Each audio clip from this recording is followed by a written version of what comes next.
All right, so we're recording. So we're going to do this all in one take, like I said. All right. So everyone, Ryan here, Rhino411, Ryhnoracing back with a final season update for 2023. As you can see, I'm in a little bit different setting. As you can also probably see, there's no R6 behind me. I laugh so I don't cry. I wanted to do something different and just kind of do a one-take video update, just I guess to kind of give you guys more of like my raw impressions as I'm talking through things. And so I'm going to go through basically what happened through 2023 and end of season, and then also I've got some big things I want to talk about for 2024. So that's kind of why I wanted to do this all in one video in one take. And then I've got Natalie here with me as well, because she's obviously super involved in being part of the team and being, you know, my wife. So to end, so the last video update was July, and for those of you that didn't see that, July went amazingly. It was my first full race weekend on the R6. I also decided to do team challenge with my good buddy Chuck on his bike. We actually ended up winning in our class, which is really cool. And the only, I guess, say downside to that was I was, you know, a bit tired from doing that, because his bike was a lot different than mine, and it was a lot different ergo-wise. So I ended up being a bit more tired out from that than I thought. So the sprints I had the rest of the day, you know, I was running the same time as I was when I did those 2 sprint races in June. So I was running in the 13s. But I knew mentally, I told myself, once I get a good night rest, tomorrow I'll do even better. And I ended up that weekend getting my first expert podium. So I got second place in heavyweight super sport. It was very exciting. Yep. Yeah, I was really excited. It was really emotional. And I ended up with getting into the 11s. Honestly, if I hadn't done team challenge, I think I would have been probably like low 11s. I bet I would have been low 11s. Sure, I feel like 11s. I could have, there's a chance I could have even cracked close to the 10s. I think I would have been more solidly into the 11s at least, like mid to low 11s. But yeah, so after that, had a bit of a break, did a track day weekend where I was control riding on the R6, had a 2-day track weekend there, and then was debating on doing the August Autobahn round, decided to go do that, and second session sounded like there was a weird like vibration that I could feel coming through the bike. It seemed like it still had power. It seemed like it was a little down on power, but there was a little vibration. But I didn't want to panic and freak out, so I stuck it out for a few laps, came in, and we were trying to figure out what it was. Joe and the guys over at Turn 1 took the bike, we're looking at it, and we found out one of the fins from the clutch housing had broken off. So that meant I was done for the weekend, so didn't get to race, which obviously was disappointing. I was annoyed. So it was just another one of those issues that was just enough to keep me from riding, like the spark plug thing that happened earlier in this year. So it wasn't blown motors like the last 2 years, but it was just enough to keep me from being able to race and being able to ride and get more time on the bike, which sucked. But got that all fixed, and I basically recentered for the September round, which was the final round of the season. So I was looking to really have a good final showing and do basically focus on just getting as quick as I could on the bike and just get more seat time on the bike. After the way the July run went, and even the June, like the couple races I did in June, I felt like I was ahead of the curve of where I thought I would be. Again, if I'd gotten that full weekend in July, if I hadn't done TC, I think I'd be even further along. I agree. And you surprised a lot of people with I did. how quickly including you came myself. to pace. Yeah, I mean, it's not my end point of where I want to be, because obviously there's always room to improve, but to be cracking 11s in my first full race weekend, even with doing team challenge, I was really, really happy with that. But I knew I had more in the tank, right? Like I felt like I could be low 11s. I honestly felt like I had a good chance at cracking 10s. Like that was my goal for the weekend for September, was to get into the 10s. And I thought I was perfectly I think that was a perfectly reasonable goal, honestly. I could see that time. I didn't feel maxed out on time. And I elected to do the practice day because I obviously didn't get to ride the bike after Autobahn because we had a 3-day MotoVid Labor Day weekend event. Obviously didn't get seat time on the bike then. So I was just missing out on more seat time. So I elected to do the practice day on Friday for the September round. First couple sessions felt good. I think I was in the 13. I think I told you I was in the 13s. I think you said 13s. Because that was like my first checkbox for the day is like, all right, get back in the 13s. Did that pretty much right away. Then like going into my third full session, I was going down the front straight, shifted up, I think from third into fourth, and all of a sudden I heard this on the bike, and I could tell it was down on power. I was like, okay, something's wrong. I should, I still had power enough, so I was going to ride in. And then all of a sudden I saw the corner worker in turn one reaching for the debris flag, and I knew it was me, so I just pulled off. It turns out one of the little vacuum line, I can't think of the word, like the caps for the coolant, they're gotten a pinhole leak, and that was squirting out coolant, which was causing smoke. But beyond that, something internal had happened, and at that point, I knew my weekend was done, and I was super upset. I did the whole thing you see, when you watch guys in racing and something's like they're pissed off, they'll keep their visor down, and that's exactly what I did. I rolled in, had them drop it off at turn one. They did kind of a preliminary diagnosis. I'm still waiting for them to kind of go through that and see, but it sounds like it's going to be, what they think happened is it dropped a valve. I don't know why. I don't know for sure if that's what it is. That's just a preliminary guess based on how it sounds. So needless to say, I didn't get to race again. So I was understandably upset. It's a good thing Natalie wasn't there because I would have been even more upset because she was working that day. And I was going to stay for the weekend because I had some friends that were there racing. I wanted to help them out and support everyone, but I just wasn't mentally. I just couldn't do it. I just left. I was debating on whether I was going to stay or not, and I ended up just driving home that Friday.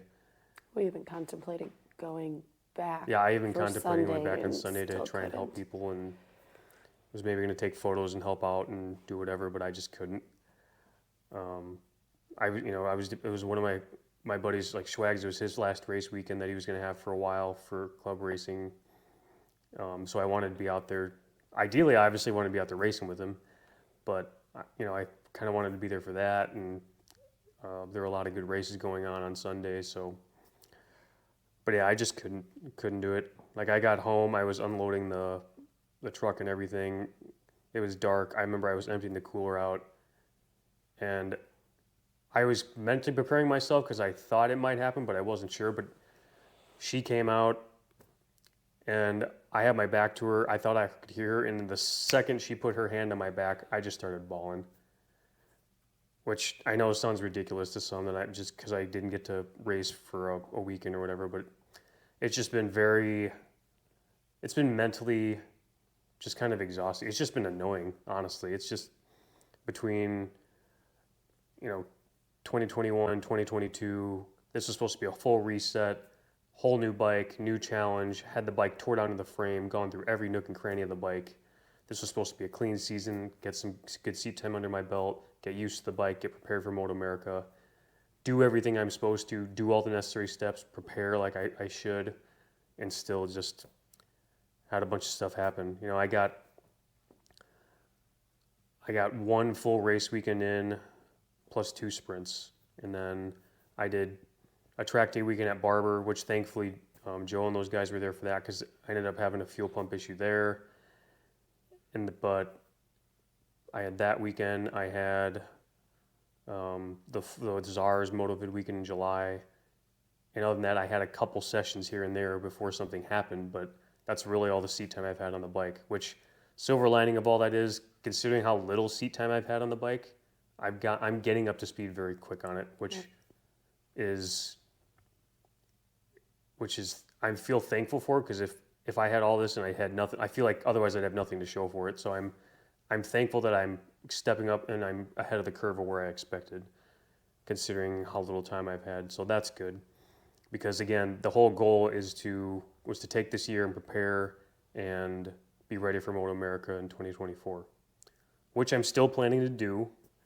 That is still the goal. That has not changed. Again, because I've been able to get up to speed and I'm getting there quicker than I expected. I think that's. You'll be I don't ready. think that should change. Yeah, I feel ready.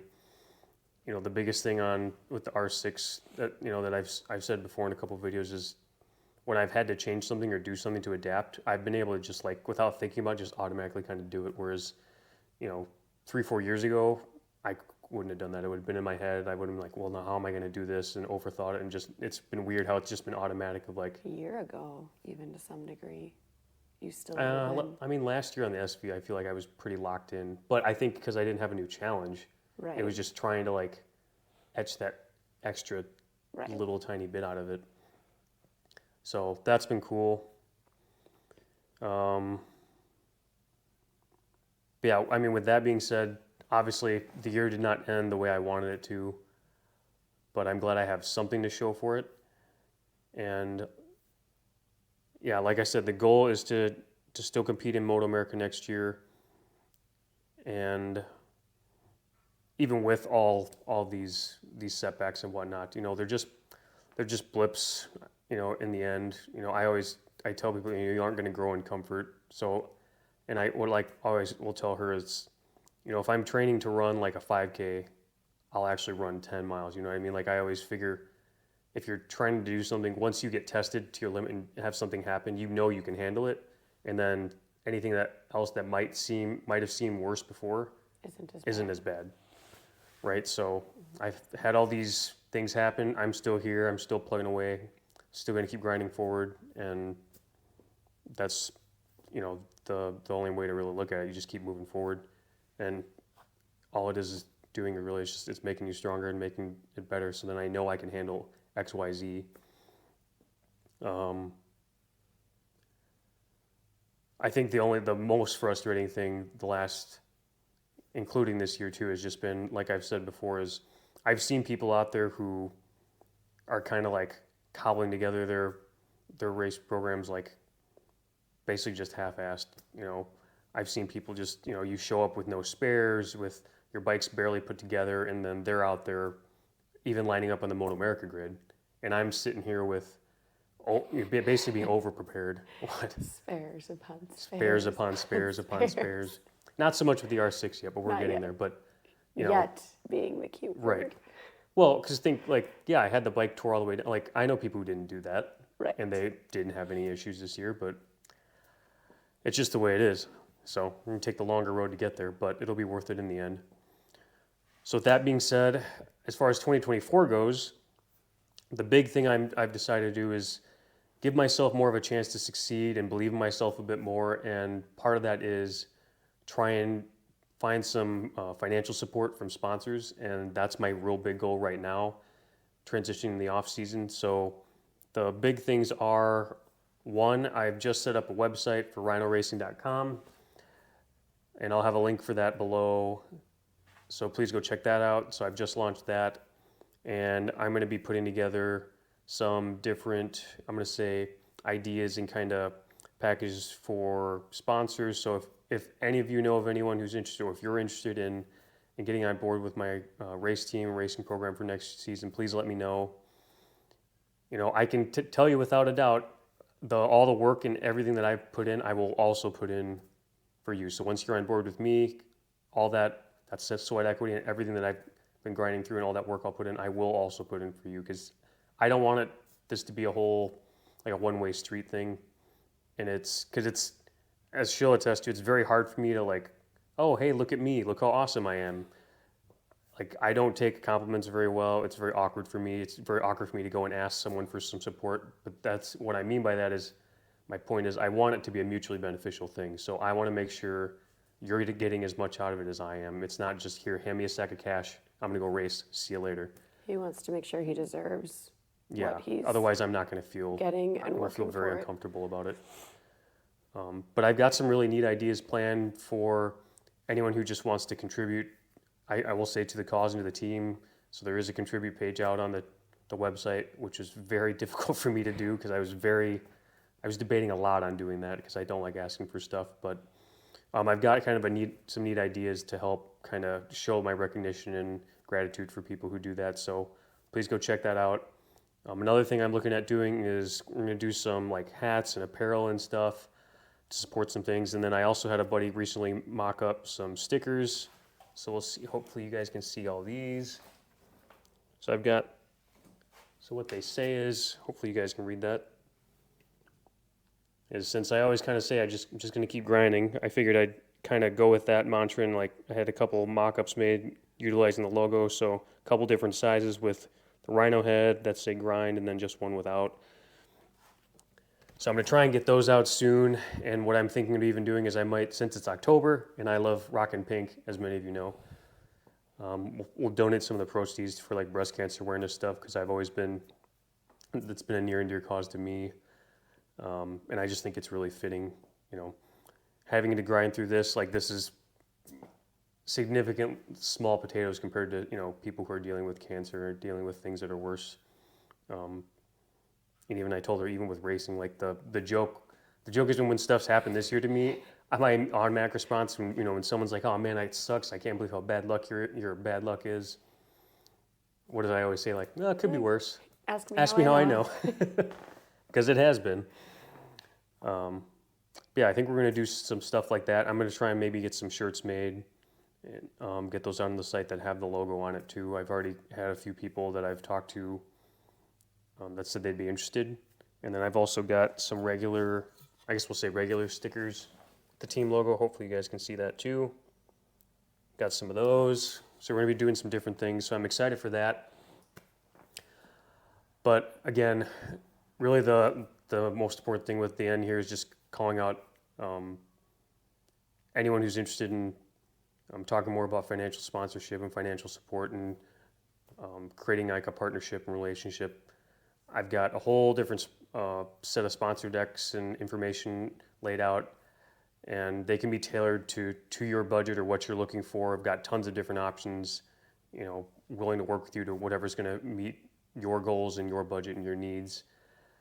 And yeah, we'd really love to have you be part of the team, especially to be part of the program that's helping to get me to that dream and to the grid for MotoAmerica that I've wanted to do for forever now. And now, we're supposed to do it in 21 and then 22, and then, the choice was to wait till 2024, and that time's coming. So even through what we've had this year, and like I said, as little time as I've had, it hasn't changed anything. I still feel like I'm going to be ready.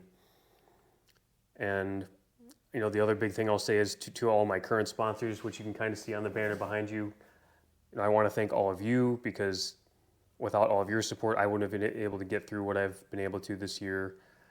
Scorpion helmets, knockaround sunglasses, and we've got GB Racing, Forma boots, Vester brakes, Vortex, MoTool, MotoVid, Road Dirt, my publication, and then, obviously everyone over at Turn 1, Joe and Wyatt and all the Bridgestone tires and everything. Really thank you guys all for your support and your time, and all my, racing family and friends. It's like the September weekend as an example, like I just love being around the track and being around with all of you. It was really hard for me not to be there, not only just because I wasn't racing, just not being there in general.